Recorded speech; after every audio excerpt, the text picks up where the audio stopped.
Hi అండి, అందరికీ నమస్కారం. నేను మీ వేణుగోపాల్ రెడ్డి ఫ్రమ్ జోష్ ఇన్నోవేషన్స్ ప్రైవేట్ లిమిటెడ్, జోష్ institute of foreign languages, adenine career guidance సంయుక్తంగా విద్యా వ్యవస్థకు సంబంధించి లేదా విద్యార్థులకి తల్లిదండ్రులకు ఉపయోగపడేటువంటి అనేక వీడియోస్ మన ఛానల్లో మనం ఎప్పటికప్పుడు చూస్తూ ఉన్నాం. అయితే ఈ యూజీసీ తీసుకొచ్చినటువంటి ఈక్విటీ నిబంధనలకి వ్యతిరేకంగా దేశవ్యాప్తంగా సుప్రీంకోర్టు స్టే విధించినప్పటికీ ఆందోళనలు ఏమాత్రం తగ్గుముఖం పట్టలేదు. ఉత్తరప్రదేశ్, బీహార్, ఈవెన్ కొన్ని ప్రాంతాల్లో హర్యానాలో కూడా ఈ ఉధృతమైనటువంటి ప్రజా ఆందోళనలు అయితే జరుగుతూ ఉన్నాయి. అసలు దీనికి మూలం ఏంటి? ఇది అక్కడ మాత్రమే ఆందోళనలు ఎందుకు జరుగుతున్నాయి? యూజీసీ ఈ నిబంధనను తీసుకొచ్చిండ్రు. ఈవెన్ సుప్రీంకోర్టు స్టే ఇచ్చినప్పుడు కూడా ఈ ఆందోళనను ఆగకపోవడానికి కారణం ఏంది? దీని యొక్క పూర్వపరాలు ఏంటి అనేది సింగిల్ వీడియోలో ఎక్కడ ఏ పాయింట్ మిస్ అవ్వకుండా అత్యంత సరళమైనటువంటి భాషలో మన విద్యార్థులందరికీ కూడా, మన పేరెంట్స్కి, అదేవిధంగా ఎడ్యుకేటర్సు, ఎవరైతే స్టేక్ హోల్డర్స్ ఉన్నారో, ఇది వన్ వీడియోలో మీకు ఈ మొత్తం సారాంశాన్ని నేను వివరించే ప్రయత్నం చేస్తాను. Let us deep dive into the video. Before entering into the video, please do subscribe and like this video. So UGC equity regulations 2026 the full story. Rohith Vemula నుండి సుప్రీంకోర్టు వరకు. ఈ రోహిత్ వేముల అనే అబ్బాయి, సో దీని యొక్క పూర్వపరం ఏంటంటే జనవరి 28, 2026 ద సుప్రీంకోర్టు హీరింగ్. సో ఈరోజు hearing జరిగింది. సుప్రీంకోర్టు ఈ చట్టంపై దాఖలైన పిటిషన్ని విచారించడానికి సిద్ధమైంది. సో విచారించిన తర్వాత దీని మీద స్టే విధించింది. దేశవ్యాప్తంగా దీనికి ఎందుకు ఆందోళన జరుగుతున్నాయి? ఈ కొత్త చట్టం వెనుక ఉన్నటువంటి అసలు కారణం ఏమిటి? భారతీయ విద్యా వ్యవస్థలో ఒక పెను తుఫానులా మారిన యూజీసీ ఈక్విటీ రెగ్యులేషన్ 2026 గురించి పూర్తి వివరాలను ఈరోజు చూద్దాం. ప్రస్తుతానికైతే ఇది స్టే విధించి అయితే ఉంది. ఏఎస్ఏ వర్సెస్ ఏబీవీపీ డిస్క్వేట్. అంబేద్కర్ స్టూడెంట్స్ అసోసియేషన్ అని ఒకటి ఉండేదండి, ఇప్పుడు కూడా ఉంది అది. సో ఈ 2015 ఆగస్టులో ఈ అంబేద్కర్ స్టూడెంట్ అసోసియేషన్కి మరియు అఖిల భారత విద్యా పరిషత్కి మధ్య ఒక గొడవ జరిగింది. ఏబీవీపీ లీడర్ అయినటువంటి సుశీల్ కుమార్ అనే అతనిపై, ఈ సుశీల్ కుమార్ అనే అతను తనపై దాడి చేశాడని చెప్పేసి ఈ అంబేద్కర్ స్టూడెంట్స్ అసోసియేషన్ వాళ్ళు ఒక ఫిర్యాదు అయితే చేయడం జరిగింది. అప్పట్లో కేంద్ర మంత్రులుగా ఉన్నటువంటి బండారు దత్తాత్రేయ, స్మృతి ఇరానీ రేఖ దీంట్లో ఇన్వాల్వ్ అయ్యారనమాట. ఎందుకంటే ఏబీవీపీకి సంబంధించినటువంటి నాయకులే కాబట్టి, వాళ్ళు బీజేపీ లీడర్స్ కాబట్టి. సుశీల్ కుమార్ దాడి చేసినప్పటికీ యాక్షన్ అయితే రివర్స్లో తీసుకున్నారని చెప్పేసి ఒక ఇదైతే ఉంది. సో అంబేద్కర్ స్టూడెంట్ అసోసియేషన్ సంబంధించినటువంటి వాళ్ళ మీద ఈ కేంద్ర మంత్రి అయినటువంటి దత్తాత్రేయ గారు మరియు స్మృతి ఇరానీ గారి వారు లేఖలు రాయడం వల్ల అడ్మినిస్ట్రేషన్ ఒత్తిడికి గురయ్యి వాళ్ళ మీద యాక్షన్ తీసుకోవడం జరిగింది. ఎవరి మీద? అంబేద్కర్ స్టూడెంట్ అసోసియేషన్ మీద. ఆ టైంలో విద్యార్థిగా ఉన్నటువంటి రోహిత్తో పాటు మరో 4 దళిత విద్యార్థుల్ని కాలేజీ నుంచి, హైదరాబాద్ సెంట్రల్ యూనివర్సిటీ నుంచి సస్పెండ్ చేశారు. ఇది ఎప్పుడు జరిగింది? 2015 సంవత్సరంలో జరిగినటువంటి సిరీస్ ఆఫ్ ఈవెంట్స్. సో దీనికి మూలం అనమాట ఇది. Rohith Vemula versus and university of Hyderabad conflict 2015లో జరిగినటువంటి విషయం ఇది. తర్వాత ఎప్పుడైతే ఈ 4 విద్యార్థుల్ని, ఈ ఎస్సీ కులానికి సంబంధించినటువంటి ఈ 4 విద్యార్థుల్ని యూనివర్సిటీ అడ్మినిస్ట్రేషన్ బీజేపీ నాయకుల ఒత్తిడితో సస్పెన్షన్ గురి చేసి వాళ్ళ హాస్టల్ నుంచి బయటకు పంపించేసింది.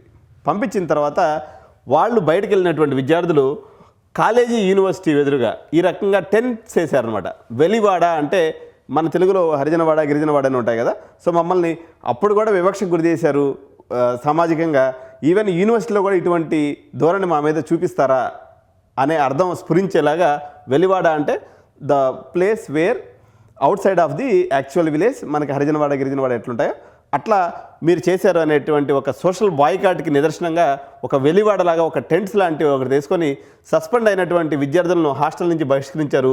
వాళ్ళు కేవలం క్లాసులకు అటెండ్ అవ్వచ్చు కానీ హాస్టల్లో ఉండకూడదు అనేటువంటిది ఆ రోజు యూనివర్సిటీ ఆఫ్ హైదరాబాద్ తీసుకున్నటువంటి నిర్ణయం, based on the political pressure by the BJP leaders.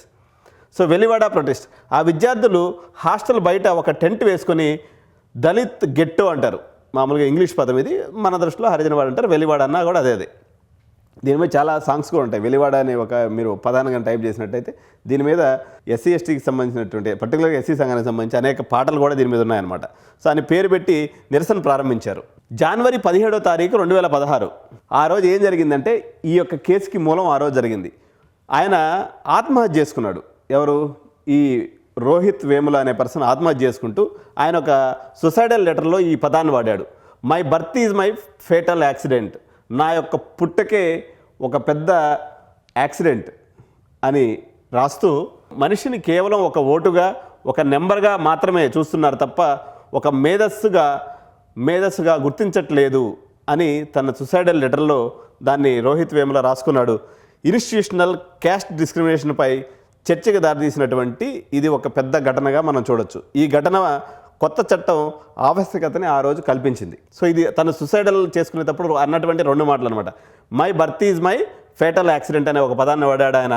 మనిషిని కేవలం ఒక ఓటుగా చూస్తున్నారు, ఒక నెంబర్గా చూస్తున్నారు తప్ప ఒక మేధస్సుగా చూడటం లేదు, మేధస్సుని గుర్తించట్లేదు అనేటువంటి మాటల్ని తను ఆ సుసైడల్ లెటర్లో రాయటం జరిగింది. సో ఇది ఈ ఇన్సిడెంట్కి మూలమైనటువంటి ఒక రీజన్ అనమాట, రోహిత్ యొక్క ఆత్మహత్య. సో అది జరిగిన తర్వాత కొన్ని సంవత్సరాలకి 2019లో డాక్టర్ పాయల్ తాడ్వి అనేటువంటి ఒక అమ్మాయి ఆత్మహత్య చేసుకుంది.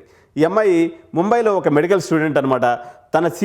తన సీనియర్స్ ఆమెను కులం పేరుతో దూషించారని, మానసిక వేదనకి గురి చేశారని చెప్పేసి ఆరోపణలు చేస్తూ తను కూడా ఆత్మహత్యకి పాల్పడింది.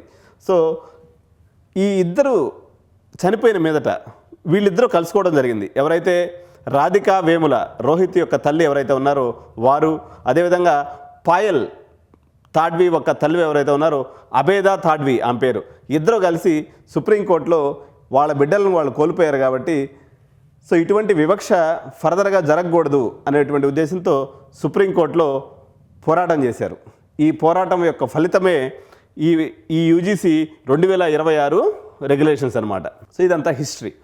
తర్వాత ఈ ఈక్విటీ రెగ్యులేషన్ కొత్త రూల్స్ అసలు ఏమున్నాయి, వివక్షను అడ్డుకోవడానికి వచ్చినటువంటి ఇది కఠినమైనటువంటి చట్టంగా ఎస్సీ, ఎస్టీ మరియు ఓబీసీ విద్యార్థులను కూడా దీంతో కొత్తగా జత చేశారు.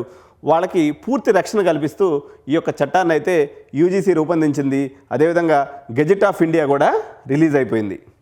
క్యాంపస్లో వివక్షను అడ్డుకోవడానికి బలమైన వ్యవస్థను ఏర్పాటు చేయాలని చెప్పేసి నిబంధనలను పాటించని కాలేజీలపై చాలా పెద్ద ఎత్తున శిక్షను చేసేటువంటి అధికారం ఈ యొక్క నిబంధన కల్పిస్తూ ఉంది.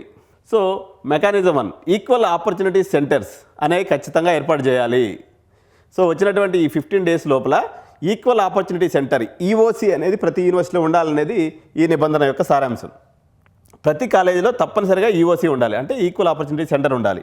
ఫాస్ట్ రిజల్యూషన్, వివక్షకు సంబంధించినటువంటి ఫిర్యాదులను ఈఓసి ఈక్వల్ ఆపర్చునిటీ సెంటర్ ఏదైతే ఉందో 15 రోజుల్లో పరిష్కరించాలి.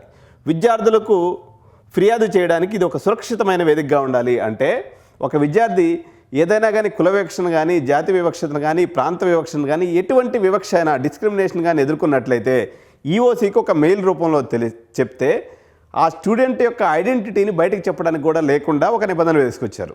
అంటే ఎవరు కంప్లైంట్ ఇచ్చినప్పటికి కూడా ఆ స్టూడెంట్ ఐడెంటిటీ బయటకు వచ్చినట్లయితే ఆ వేధింపులు ఇంకా ఎక్కువ అవుతాయి కదా, అందుకని ఐడెంటిటీ కూడా బయటకు పెట్టకుండా చర్యలు తీసుకోవాలి అని ఈ యొక్క చట్టం చెప్తూ ఉంది. సో మెకానిజం 2, ఈక్విటీ స్క్వాడ్స్, ఇది చాలా పెద్ద విషయం అనమాట.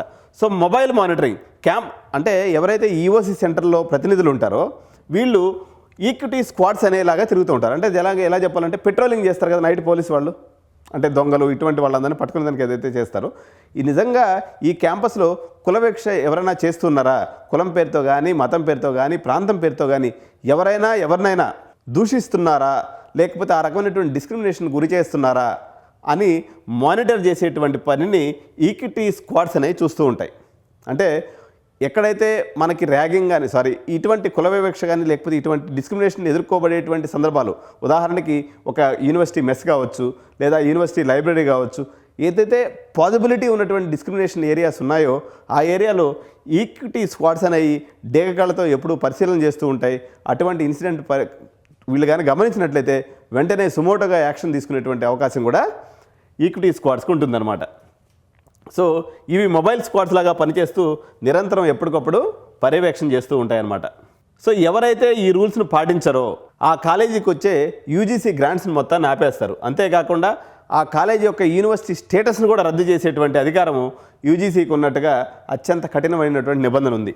సో అంతేకాకుండా దీంట్లో ఇంకొక పెద్ద విషయం కూడా ఉందన్నమాట. ఈ యొక్క యాక్ట్లో 24 గంటల్లోగా ఖచ్చితంగా దీనికి సంబంధించినటువంటి రెస్పాన్స్ని ఆ కన్సర్న్ పార్టీకి ఇవ్వాలి. చర్య తీసుకోకుండా ఊరకనే ఉండేటువంటి అవకాశం లేదు. ఇంతకుముందు రూల్ ఎలా ఉండేదంటే ఇంతకుముందు 2 రూల్స్ ఉండేవి.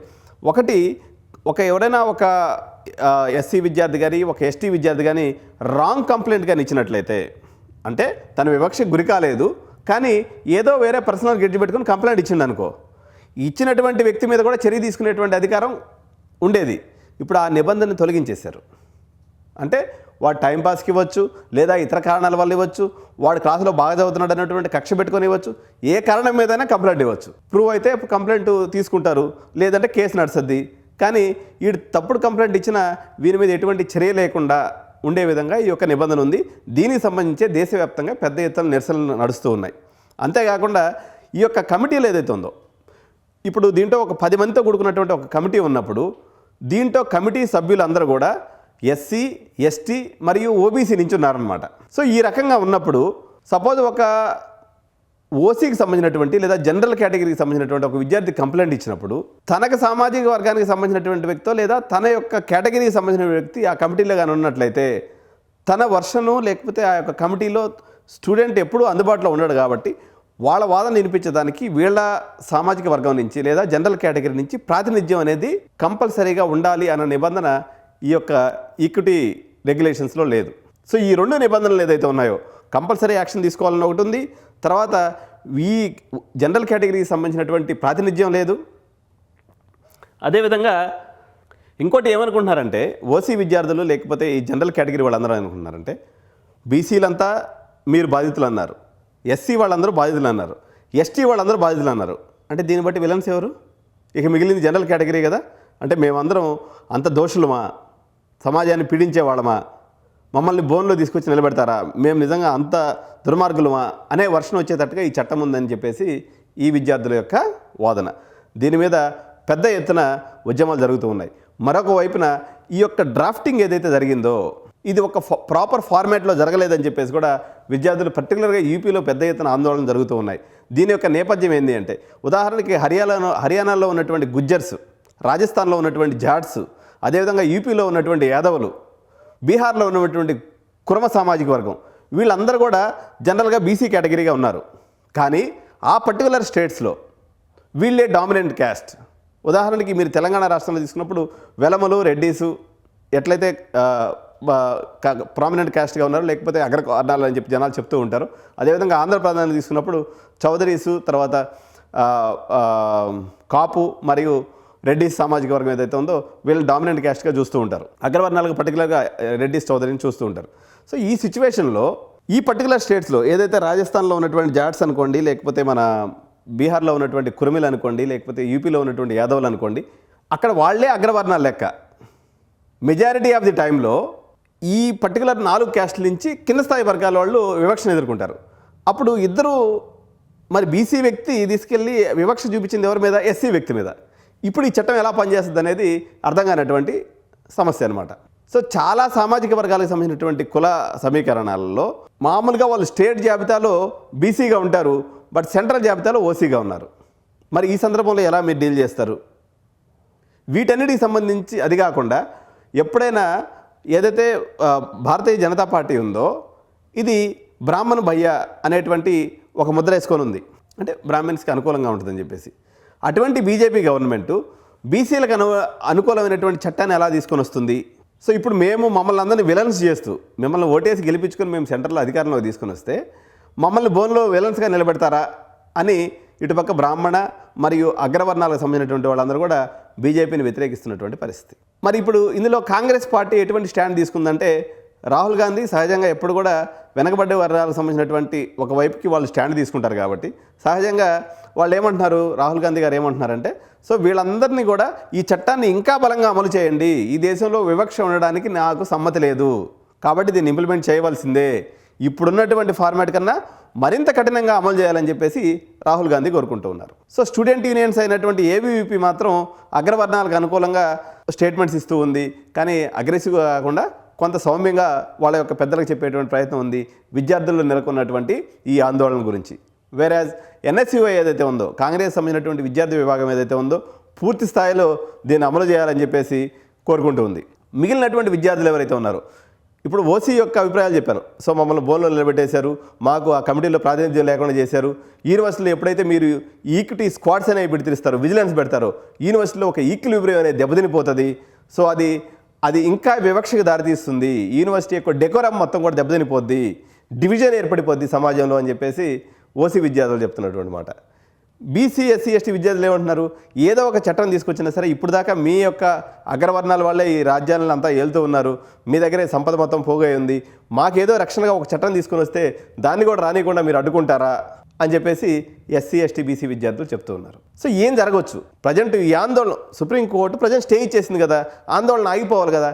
ఎందుకు ఆగట్లేదు అంటే ఆల్రెడీ బీజేపీ ప్రభుత్వానికి బ్రాహ్మణ్ భయ్య అనేటువంటి పేరుంది, అంటే అగ్రవర్ణాలకు అనుకూలమైనటువంటి ప్రభుత్వం అనేటువంటి పేరుంది. తేక ఒక బీసీలకు అనుకూలమైనటువంటి ఒక చట్టాన్ని తీసుకొచ్చారు. ఈ చట్టాన్ని తీసుకురావడం ద్వారా బీసీలకు దగ్గర అవ్వాలనేటువంటి ప్రయత్నం బీజేపీ గవర్నమెంట్ తెలుసో తెలియకో చేసేసింది.